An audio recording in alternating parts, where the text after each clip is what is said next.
삼손 이야기를 이제 계속해서 합니다. 삼손이 이 땅에 난 것 자체가 기적이죠. 아이를 낳을 수 없는 마노아와 그 아내에게 하나님이 전적인 은혜를 주셔서 기적처럼 이 땅에 삼손이 태어났습니다. 그리고 삼손은 이미 태어날 때부터 나실인으로 태어나서 하나님이 이스라엘의 사사로 세워주셨습니다. 그리고 수십 년, 40년이라는 긴 세월 동안 블레셋이라는 이 나라에 의해서 통치를 받고 식민지처럼 또 고통을 당하는 아픔을 겪는 가운데 하나님께서 이스라엘의 사사로 삼손을 세워주십니다. 어떻게 보면 삼손의 부모는 되게 경건한 사람이었습니다. 그렇죠? 하나님께 기도하는 사람이었고 하나님의 말씀대로 이루어지기를 간절히 바라는 사람이었고 또 하나님이 금기했던 모든 것을 철저하게 지켜가는 경건한 사람이었다라는 것을 말씀을 드렸습니다. 그렇게 기적처럼 태어난 이 삼손 그리고 하나님께서 사사로 세워주시고 또 이스라엘을 구원할 사람으로 세워주셨지만 하나님께로부터 초인적인 힘을 받았음에도 불구하고 그렇죠? 이건 놀라운 일이지 않습니까? 삼손은 그 힘과 그 능력은 이루 표현할 수 없는 사람의 힘이 아닙니다. 초월적인 힘처럼 느껴질 만큼 삼손은 대단한 능력을 가지고 있었습니다. 그럼에도 불구하고 그는 사사로서 또 나실인으로서 실패한 사람이 되었습니다. 실패했습니다. 결국 백성을 지키라고 사사로 세워주셨음에도 불구하고 전혀 그 사명과 의무를 제대로 감당하지 못했습니다. 실제적으로 여러분 성경을 보시면 삼손이 나타나면 블레셋 사람들은 그 앞에서 벌벌 떨었다라고 합니다. 그만큼 하나님이 주신 능력이 탁월했다라고 성경은 기록하고 있습니다. 왜 실패했을까? 삼손의 이야기를 통해서 오늘 우리에게 주는 메시지는 뭘까? 삼손은 완벽한 하나님의 은혜와 기적 가운데 태어났고 그야말로 하나님이 이미 모든 전제조건 속에 준비된 사사였음에도 불구하고 그는 사사로서도 나실인으로서도 실패한 사람. 성경은 모두가 성공한 신앙을 기록하지 않습니다. 실패했던 사사들의 모습도 적나라하게 이야기하고 있습니다. 그러면서 오늘 우리에게 주는 메시지는 삼손의 이야기, 삼손이 모든 은혜와 기적을 누렸고 하나님 주셨지만 그 은혜와 그 기적을 제대로 사용하지 못했기 때문에 실패한 사람이라. 오늘 우리가 그런 실패의 삶을, 실패의 신앙을 살지 않도록 이 삼손을 통해서 우리에게 가르쳐주는 내용입니다. 오늘 본 말씀은 없지만 삼손이 실패한 이야기 앞에 두 가지를 이야기하자면 첫 번째는 삼손은 하나님이 명하신 금지 사항이 있었습니다. 포도주와 독주를 마시지 않아야 되는데도 그리고 나실인으로서는 부정한 것을 만지지 않아야 되는데도 불구하고 그는 언제나 이런 하나님이 금지하신 것을 어겼습니다. 예를 들면 오늘 본 말씀에도 사자를 찢어 죽였습니다. 자, 이미 시체가 된 사자에 거기에 꿀벌들이 모여서 꿀을 만들었습니다. 그런데 그 시체에 손을 대고 꿀을 땄습니다. 부정한 것을 만지는 것이거든요. 시신을 만지는 것은 부정한 것입니다. 그는 언제나 술을 좋아했습니다. 나실인으로서 술을 금지했는데도 불구하고 그는 술을 마셨습니다. 하나님이 금지한 것을 언제나 어기며 살았던 사람. 그러니까 다시 말하면 경건의 모습을 살지 않았더라.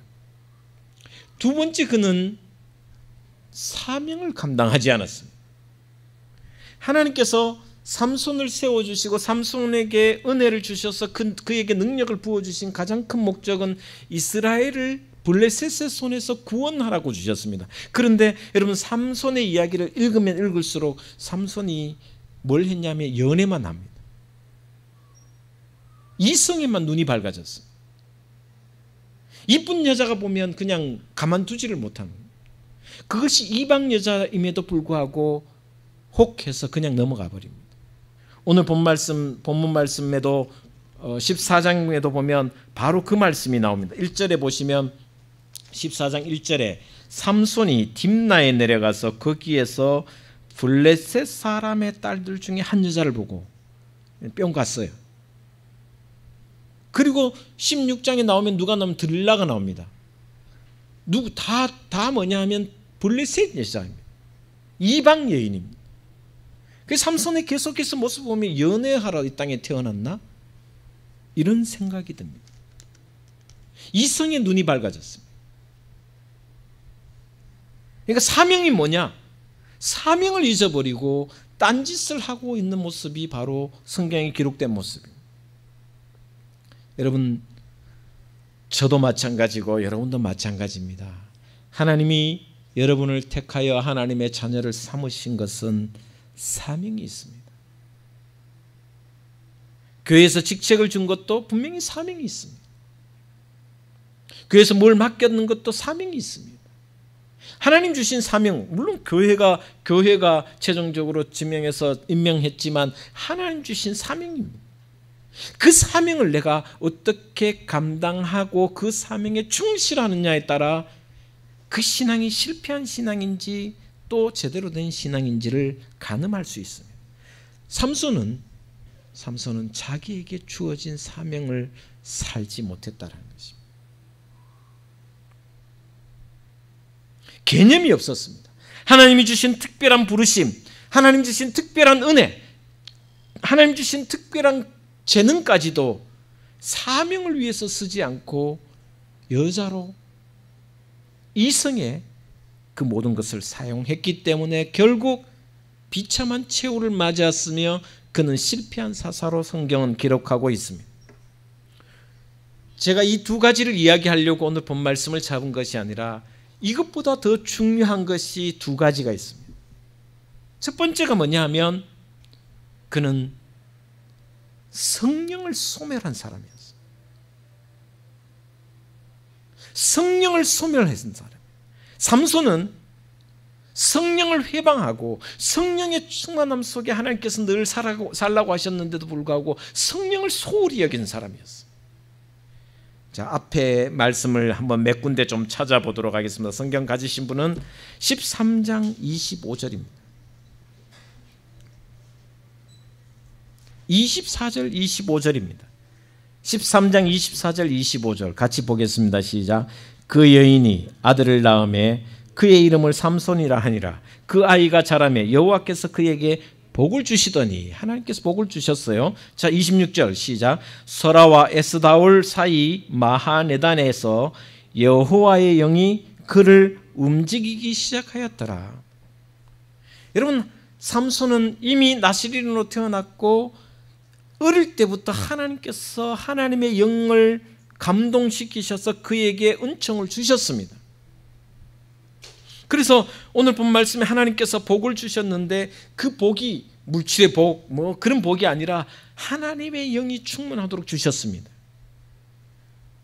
여러분, 살아가면서 성령 하나님이 내 속에 충만케 하는 것이 가장 큰 축복인 줄 저는 믿습니다. 하나님의 영이 그를 움직이기 시작하였다. 얼마나 축복의 말씀입니다. 그래서 오늘 본 말씀 6절에는 또 뭐라고, 14장 6절에는 뭐라고 그러냐면, 자, 딥나 여인을 만나러 가고 딥나 여인을 꼬시기 위해서 했는데 그 6절에 가는 길에 어떤 일이 벌어졌냐면 사자가 나타났어요. 사자, 젊은 사자, 아주 사나운 젊은 사자가 나타났어요. 6절에 보겠습니다. 6절 말씀 같이 읽겠습니다. 시작. 여호와의 영이 삼손에게 강하게 임하니 그가 손에 아무것도 없이 그 사자를 염소 새끼를 찢는 것 같이 찢었으나 그는 자기가 행한 일을 부모에게 알리지 아니하였더라. 성령이 움직이기 시작했는데 젊은 사자가 정말 힘있고 힘있는 사나운 사자가 나타났는데 그 사자를 찢어 죽일 만큼 성령께서 강하게 임하겠다. 강하게 임했다. 젊은 사자를 찢어 죽일 만큼 강한 성령이 임했다라고 이야기합니다. 그리고 19절 말씀을 보겠습니다. 19절에 보시면 14장 19절 같이 또 읽겠습니다. 시작. 여호와의 영이 삼손에게 갑자기 임하심에 삼손이 아스글론에 내려가서 그곳 사람 30명을 쳐 죽이고 노력하여 수수께끼 푼 자들에게 옷을 주고 심히 노하여 그의 아버지의 집으로 올라갔고. 자, 결혼식 딥나 여인과 결혼식 하면서 수수께끼를 냈어요. 수수께끼 뭐냐면 그 14절에 삼손이 그들에게 먹는 자에게서 먹는 것이 나오고 강한 자에게서 단 것이 나오니라 한 이 수수께끼를 7일 만에 풀어라 그랬습니다. 근데 몸 풀다가 결국 딥나 여인이 가르쳐 줬어요. 삼손 살살 꼬셔서 여자의 유혹에 다 넘어갔어요. 삼손은 여자의 말에 다 그냥 비밀까지도, 하나님의 비밀까지도 다 이야기하는 사람이에요. 자, 강한 자에게서 먹는 것이 나오고, 먹는 자에게서 먹는 것이 나오고 강한 자에게서 단 것이 나왔다. 이게 뭡니까? 사자잖아요. 사자. 자기가 찢어 죽인 사자예요. 그 답을 딥나 여인이 싹 꼬셔서 가르쳐 주니까 지가 30벌을 구해줘요. 그래서 30벌 굵은 배옷과 그 30벌을 구하기 위해서 30명을 쳐 죽였어요. 그때 하나님께서 능력을 주셨어요. 그래서 19절에 여호와의 영이 삼손에게 어떻게 임했습니까? 갑자기 임하셨어요. 앞에는 강하게 임했고 여기는 갑자기 임하셨어요. 급하시니까 하나님이 성령이 갑자기 임하십니다. 여호와의 영이 임해서 활동을 시작하게 하시고 또 강하게 임해서 사자들 죽여주기도 하고 30명을 쳐 죽여서 삼배옷을 할 만큼 하나님께서 갑자기 성령을 부어주셨어요. 15장에 또 무슨 내용이 나오냐 하면 이런 말씀이 나옵니다. 아주 큰 사건입니다. 15장 14절을 같이 읽겠습니다. 같이 읽겠습니다. 시작. 삼손이 내히의 이름에 블레셋 사람들이 그에게로 마주 나가며 소리 지를 때 여호와의 영이 삼손에게 갑자기 임하시매 그의 팔 위에 밧줄이 불탄 상과 같이 그의 결박되었던 손에서 떨어진 자라. 삼손이 나귀의 새 턱뼈를 가지고 보고 손을 내밀어 집어들고 그것으로 얼마나 죽였습니까? 1000명을 죽였어요.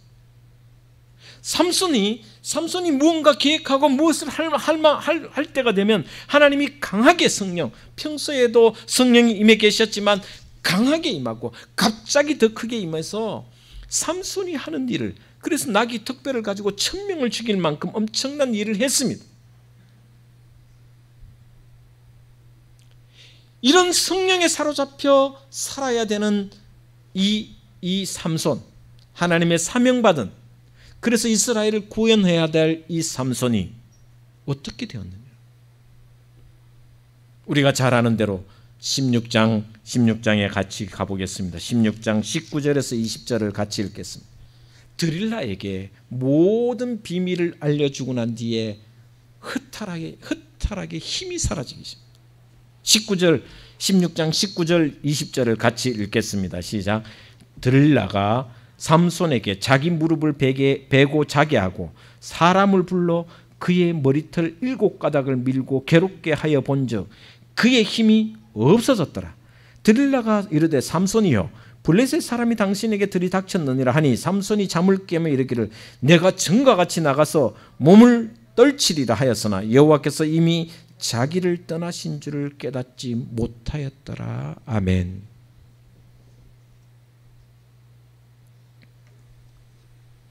삼손이 할 때마다, 중요한 일을 벌일 때마다 하나님의 영이 충만했고 또 강하게 역사하셨고 갑자기 크신 성령이 큰 능력이 임했다라고 이야기했는데 드릴라에게 자신의 비밀을 다 가르쳐주고 난 뒤에 머리를 잘라버렸습니다.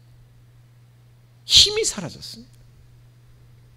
힘이 사라지고 하나님의 영이 떠났음에도 불구하고 그는 여전히 뭐라 그러냐면 내가 나가서 전과 같이 나귀 택배 하나로 1000명을 죽이고 30명을 죽이고 또 하나님의 능력으로 모든 것을 했는데 나가서 내가 저놈들 블레셋 놈들을 죽이리라 하고 나갔지만 그에게 이미 하나님이 떠났음을 그는 느끼지 못하였더라. 여호와의 영이 그를 떠났습니다. 왜 떠났습니까? 왜 하나님의 영이 떠났습니까? 삼손이 하나님의 영을 소홀히 여겼기 때문입니다. 성령을 소홀히 여기며 성령을 해방하는 자에게서는 하나님은 떠나게 되어 있습니다. 그래서 우리가 신약 성경에는 곳곳에 성령을 해방치 말고 성령을 소멸치 말고 성령을 소홀히 여기지, 경홀히 여기지 말라고. 깨어 기도하라는 이유가 성령의 소멸을 조심하라는 것입니다. 하나님의 성령이 떠났음에도 불구하고, 하나님의 영이 떠났음에도 불구하고 정작 본인 당사자는 그 사실조차 깨닫지 못하고 있습니다. 그만큼 영적으로 무뎌졌다라고 이야기합니다. 그럼 요즘 가장 남성들이, 성인 남성들이 가장 잘 못하는 게 뭐냐면 성인지 감수성이 없어요. 여러분, 법은, 사회는, 세상은 이미 남성들의 그 우월주의에서 이미 여성이 우월까지 하는 평등까지죠. 이미 그렇게 되어 있습니다. 70년대, 80년대, 90년대처럼 농담이라도 여성을 비하하거나 여자에게 이상한 말을 하면 이미 그것이 성추행이 됩니다. 그런데 그 전에 사고를 가지고 있는 사람들이 성인지 감수성이 아무것도 없어요. 자연스럽게 이야기하는 거예요.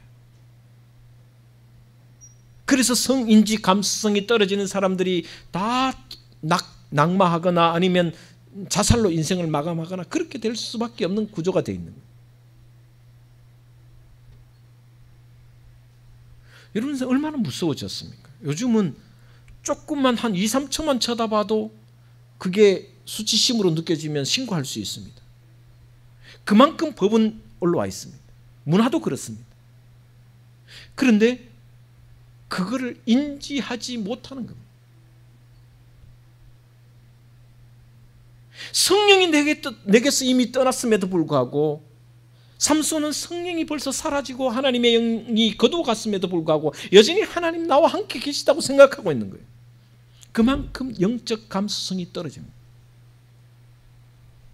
왜 삼손이 실패할 수밖에 없었냐 하면 영적 감수성이 떨어졌기 때문에, 감각이 떨어졌기 때문에.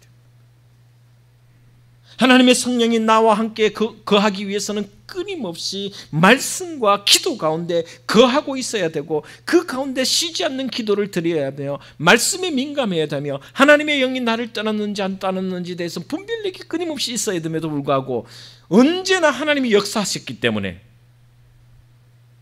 사자를 찢어 죽일 때도 성령이 임하셨고 1000명을 특별히 죽일 때도 하나님이 역사하셨고, 그러니 여전히 나와 함께 하시리라고 생각하고 있는. 그러나 성령은 성령을 소홀히 하는 자에게서는 반드시 떠나가게 되어 있습니다. 여러분, 혹시나 이 코로나19 가운데, 이 길어지는 이 코로나 팬데믹 가운데 여러분의 영적인 감각이 얼마나 민감하게 반응하고 있습니까? 얼마나 기도 가운데 있습니까? 얼마나 말씀 가운데 있습니까? 여러분의 영적 감수성이 떨어지지 않기를, 묻어지지 않도록 늘 기도와 말씀 가운데 있기를 주의 이름으로 축복을 드립니다. 그렇지 않으면 하나님의 영이 나를 떠나도 내가 느끼지 못하는 것, 깨닫지를 못한다는 것입니다. 내 안에 계신 성령을 무시하거나 내 안에 계신 성령을 소외시킨다면 성령이 나를 떠나는 불행한 일이 벌어집니다. 어렸을 때부터 성령의 역사 가운데 살았던 삼손은 어느 순간 영적인 감각이 떨어지면서 무뎌지면서 하나님의 영이 온전히 떠나가 버렸습니다. 여러분, 삼손이 머리카락이 잘렸기 때문에 힘 없어진 것이 아닙니다. 하나님의 영이 떠났기 때문입니다. 만약에 드릴라가 모르고 머리를 다 깎아도 하나님의 영이 그 가운데 계시면 그 역사는 그 능력은 여전히 하나님의 능력으로 임하실 것이라는 겁니다. 하나님의 영이 떠나면 우리는 그 어떤 존재도 아니라 참담한 불행을 겪을 수밖에 없는 비참한 신앙의 결과를 가져올 수밖에 없는 거예요. 그리고 마지막으로 오늘 본 말씀 뒤에 나오는 16장 28절에 보면 삼손이 실패할 수밖에 없은 또 하나 이유입니다. 16장 28절을 찾아서 같이 한번 봉독하도록 하겠습니다. 16장 28절. 삼손이 힘을 잃고 난 뒤에 블레셋 사람에게 붙잡혀서 결국 두 눈이 뽑혀집니다. 그리고 간 가운데 삼손이 너무너무 고통스러운 가운데 있다가 하나님 앞에 기도하는 모습이 나옵니다. 28절입니다. 16장 28절 같이 읽겠습니다. 시작. 삼손이 여호와께 부르짖어 이르되 주 여호와여 구하옵나니 나를 생각하옵소서. 하나님이여 구하옵나니 이번만 나를 강하게 하사 나의 두 눈을 뺀 블레셋 사람에게 원수를 단번에 갚게 하옵소서 하고. 여러분, 물론 삼손이 한 번도 기도 안 했다라는 뜻은 아니지만 삼손은 기도를 쉬는 죄를 지었다라는 것을 이 말씀을 통해서 가르쳐주고 있습니다. 하나님, 나를 생각하셔서 이번 한 번만 내 기도에 응답하여 주시옵소서. 삼손이 20년 동안 사사생활을 했지만 그동안 기도하지 않았다라는 증거가 이게 있습니다. 이번 한 번만 내 기도를 들어달라고 이야기해요. 그는 기도하지 않았습니다. 삼손이 실패한 사사로 남을 수밖에 없었고 그의 인생이 비참한 결과를 가질 수밖에 없었던 것은 바로 기도하는 사람이 아니었기 때문에. 저는 삼손의 이런 모습을 보면서 너무나도 안타까웠습니다. 어떻게 보면 정말 마지막에 드리는 기도가 정말 처절한 기도입니다. 두 눈이 뽑히고 피눈물을 흘리면서 원수를 갖게 해달라고 기도하는데요. 나시린으로 하나님의 부르심 속에 사사로 살아온 이 삼손이 20년 동안 기도를 쉬었다라는 것은 너무나도 비참한 모습입니다. 삼손이 왜 기도하지 않았을까요? 삼손이 기도하지 않은 이유는 자기에게 힘이 있었기 때문에, 내가 하면 뭔가 다 할 수 있었기 때문에. 여러분, 이것은 착각입니다. 내가 힘을 발휘할 수 있는 것은 하나님이 함께 하시기 때문에. 그래서 기도는 언제 해야 되냐? 물론 고통당하고 아픔당하고 힘들 때 기도해야 됩니다. 그러나 더 중요한 기도는 평안할 때 기도하는 사람이 더 기도하는 사람이라는 것입니다. 오늘 제가 주보에 글을 하나 올렸습니다. 한번 주보를 보시면 기도의 법칙에 대한 내용에 대해서 잠깐 글을 올렸습니다. 중간쯤에 보면 초등학교 3학년 학생이 적은 기도문이 있습니다. 이 기도문이 기도의 법칙처럼 여겨져서 제가 올려봤습니다. 이렇게 기도했습니다. 하나님 아버지, 제가 해야 할 일을 스스로 할 수 있도록 도와주시고 착한 아이가 될 수 있도록 저를 도와주세요. 그리고 착한 아이가 되어 다른 아이들을 돕는 아이가 되도록 저를 도와주세요. 여러분, 이 기도를 자세히 보면 하나님은 착한 아이로 만들어주시는 하나님이 아니라 스스로 착한 아이가 되려고 노력하는 것을 도와주시는 하나님이시라는 것입니다. 여러분, 부자 되게 해주세요 기도하지 마십시오. 내가 부자 되기 위하여 정말 최선을 다할 수 있도록 나에게 힘과 지혜와 능력을 주십시오 기도해야지. 하나님은 부자 되어달라고 기도하는 사람 부자 되게 해주시는 분이 아니십니다. 잘못된 기도입니다.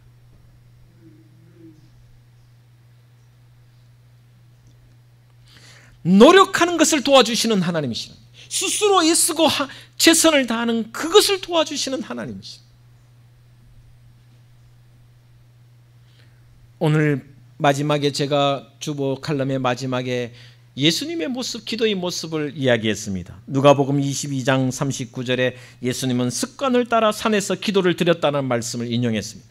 여러분, 예수님은 늘 습관에 따라 기도하는 분이었다는 거죠. 삼손이 실패한 이유는 기도하지 않았기 때문에. 그는 늘 힘이 있다고, 그에게 힘이 있었기 때문에 기도하지 않았습니다.